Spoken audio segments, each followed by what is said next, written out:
बच्चों जय हिंद। स्वागत है आप सभी का गणित की कक्षा में। आज हम पढ़ेंगे कक्षा 6वीं के गणित में अध्याय 16 क्षेत्रमिति 1 क्षेत्रफल।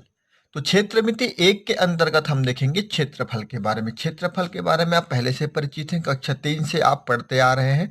कुछ प्राथमिक जानकारियां आपको दी जा चुकी हैं। सबसे पहले आपकी पुस्तक में यहाँ पर बच्चों एक गतिविधियां दी गई हैं आपको, जिसमें कहा गया है खुली आकृति और बंद आकृति को पहचानिए। साथ ही साथ बताया गया है कि खुली आकृति हम किसे कहते हैं और बंद आकृति हम किसे कहते हैं। चलिए एक बार देख लेते हैं। ये इस आकृति को आप देख रहे हैं जिसमें ए लिखा हुआ है, इसको बंद आकृति को खुली आकृति है, ये आप पहचानते हैं। इस आकृति के अंदर जाने के लिए कहीं पर रास्ता दिखाई दे रहा है क्या? इस आकृति के अंदर हमको जाना हो तो इस लाइन को हमको पार करके जाना होगा, या इस लाइन को हमको भेदन करके अंदर जाना होगा। इसका मतलब ये है कि इस आकृति के अंदर जाने के लिए कहीं पर भी खुली जगह दिखाई नहीं दे रही है, इसलिए ये जो आकृति है वह बंद आकृति है। जबकि इस आकृति को देखिए, यहाँ अंदर प्रवेश करने के लिए देखिए यहाँ पर रास्ता दिखाई दे रहा है आपको, यहाँ से आप घुस जाते हैं, सीधा अंदर प्रवेश कर जाएंगे और ए लिखा है वहां तक पहुंच जाएंगे। तो ये एक खुली आकृति है और ये एक बंद आकृति है। ऐसे ही बाकी आकृतियों को देखकर भी आपको पहचानना है कि कौन सी आकृति खुली आकृति है, कौन सी आकृति बंद आकृति है।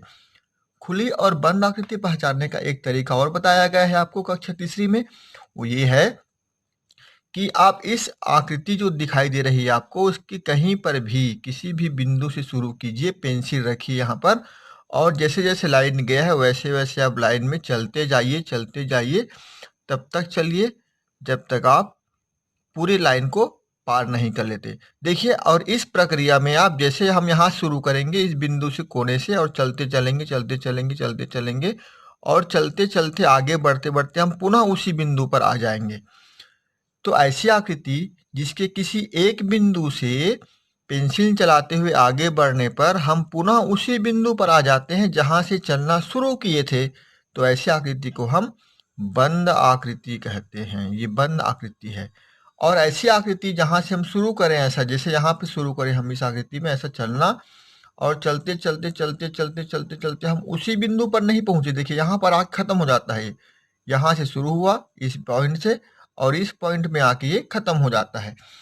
तो ऐसी आकृति जिसमें हम पेंसिल चलाएं और आगे बढ़ते चलें, तो जिस बिंदु से हम शुरू किए हैं उसी बिंदु पर न पहुंचकर किसी और बिंदु पर जाकर रुक जाएं, तो ऐसी आकृति को हम खुली आकृति कहते हैं। तो ये बात स्पष्ट हो गई आपको, बंद आकृति और खुली आकृति। जैसे खुली आकृति क्या क्या होती हैं, आपके घर का जो दीवार है वो भी एक खुली आकृति ही है, क्योंकि वहां पे दरवाजा बना होता है अंदर जाने के लिए, है ना। खो खो का मैदान आप देखे ही होंगे, बंद आकृति होती है। देखिए अब पूरा लाइन चारों तरफ खिंचा हुआ होता है, तो वो बंद आकृति है। फुटबॉल का मैदान भी एक बंद आकृति है। ऐसे ही गिल्ली डंडा जिस मैदान में खेला जाता है वह मैदान भी कैसा होता है बताना है आपको। कबड्डी खेल का मैदान आप देखे हैं, बंद की खुली ही बताना है आपको। बिल्लास जिस क्षेत्र में खेला जाता है, आप लोग बिल्लास खेलते होंगे अपने साथियों के साथ, वो कैसी आकृति होती है, ये सब आपको अपने दोस्तों के साथ मिलकर पता करना है। तो बच्चों वैसे तो पढ़ना आपको बुक में शुरू में इन सब चीज़ों को होता है, प्रश्नावली से हम शुरू करते हैं, कुछ बातों को आपको समझाते चलते हैं। यहाँ पर देखिए लिखा है क्षेत्रफल, एरिया। क्षेत्रफल के बारे में भी आप कक्षा 3 से थोड़ी थोड़ी जानकारी इकट्ठी करते आ रहे हैं। चलिए इसको थोड़ा सा और अच्छे से समझ लेते हैं। आप इन चित्रों को ध्यान से देख रहे हैं, देखिए कैसी आकृतियां, पत्तियां हैं, यहाँ पर कुछ वर्गाकार आकृतियां दिख रही हैं, कुछ गोला जैसी आकृतियां यहाँ पर बनी हुई है। तो इन आकृतियों को ध्यान से देखने के बाद आप ये बताइए कि क्या ये आकृति इस कागज पर कुछ स्थान घेरी हुई है?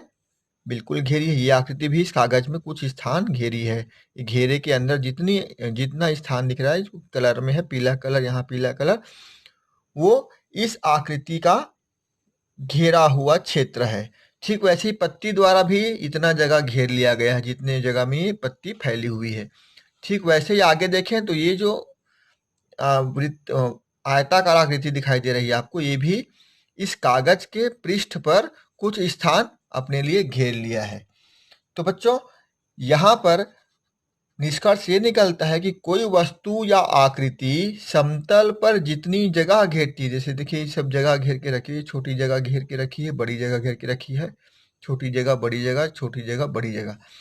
तो कोई वस्तु या आकृति समतल पर जितनी जगह घेरती है वह उसका क्षेत्रफल कहलाता है। तो ये जितना जगह घेरा है वो इसका क्षेत्रफल है।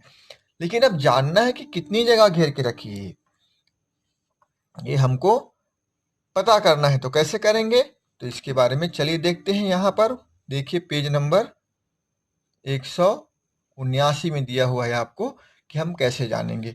इसके लिए या तो आप अपने कॉपी में इस प्रकार से डिब्बे नुमा आकृति बनाएंगे, जिसे हम चार्ट पेपर के माध्यम से भी बना सकते हैं। चार्ट पेपर आपके नज़दीकी दुकान में मिल जाता है, वो आप रखिए। आप ये बड़े भाई बहनों के पास भी ड्राइंग पेपर होगा, उसमें भी आप बना सकते हैं। तो क्या करना है आपको, जिस भी पत्ती का, जिस आकृति का आपको क्षेत्रफल ज्ञात करना है, उसको इस चार्ट पेपर में आपको रखना है, ग्राफ पेपर में। और ग्राफ पेपर में रखने के बाद आप पहले उस किनारों को पेंसिल से खींचकर इस प्रकार से बना लीजिए, जैसे यहाँ पर बना हुआ है। अब क्या करना है आपको, तो चलिए ध्यान दीजिएगा। आपके पुस्तक में ही सारी बातें लिखी हुई है, आप पढ़ेंगे तो समझ में आपको आ जाएगा। जितने यहाँ पर देखिए पूर्ण वर्गाकार खानों की संख्या, ये देखिए यहाँ पर ये 1 से लिखा है, पूर्ण वर्गाकार है, ये 1 पूर्ण वर्गाकार है, ये इस प्रकार से गिन लेंगे आप तो सभी 13 वर्गाकार खाने हैं जो पूर्ण वर्गाकार हैं। दिख रहे हैं ना आपको, पूर्ण वर्गाकार, जिसमें कोई कटा वटा नहीं। देखिए पूरा ऐसा, जैसे ये देखिए ये वाला देखिए वाई में आधा हिस्सा इधर गया है, कुछ हिस्सा इधर गया है और आधा से ज़्यादा हिस्सा अंदर आया है। तो इसको हम पूर्ण वर्गाकार हिस्से नहीं कहेंगे, क्योंकि इसका कुछ हिस्सा कट गया है। ये भी पूर्ण वर्गाकार नहीं है, ये भी पूर्ण वर्गाकार नहीं है, ठीक वैसे ये भी पूर्ण वर्गाकार नहीं है। तो ये 1 2 3 4 5 6 7 8 9 10 11 12 और ये 13। तो 13 ऐसी आकृतियां हैं जो पूर्ण वर्गाकार हैं, है ना। तो यहाँ पर हम लिखेंगे पूर्ण वर्गाकार खानों की संख्या 13, आधे से बड़े वर्गाकार खानों की संख्या। तो यहाँ पर आप गिनेंगे, आधे से बड़े वर्गाकार खानों के हमने वाई से दर्शाया है। देखिए 1 2 3 4 5 6 7, 7 है। और आधे, ठीक आधे वर्गाकार खानों की संख्या, जिसको हमने जेड से दर्शाया इस आकृति में, देखिए ये ठीक आधे हैं लगभग, है ना। तो इसको हम लिख लेंगे। तो चलिए यहाँ पर हमने कितना लिखा था, चलिए देखते हैं। यहाँ पर इसको पूर्ण वर्गाकार खानों की संख्या हमने माना है, 1 से माने उसको लिखें 13। फिर आधे से बड़े वर्गाकार खानों की संख्या y माने हैं, ये कितना हो गया 7। और ठीक आधे वर्गाकार खाने जिसको हम z माने हैं वो हो गया 1। तो 13 और 7 20, और इसको सबको हम जोड़ लेंगे आपस में। देखिए यहाँ पर आकृति का क्षेत्रफल हो जाएगा 1 से धन y धन z/2, यानी आधा जो आकृति है उसको हम 2 से भाग दे देंगे।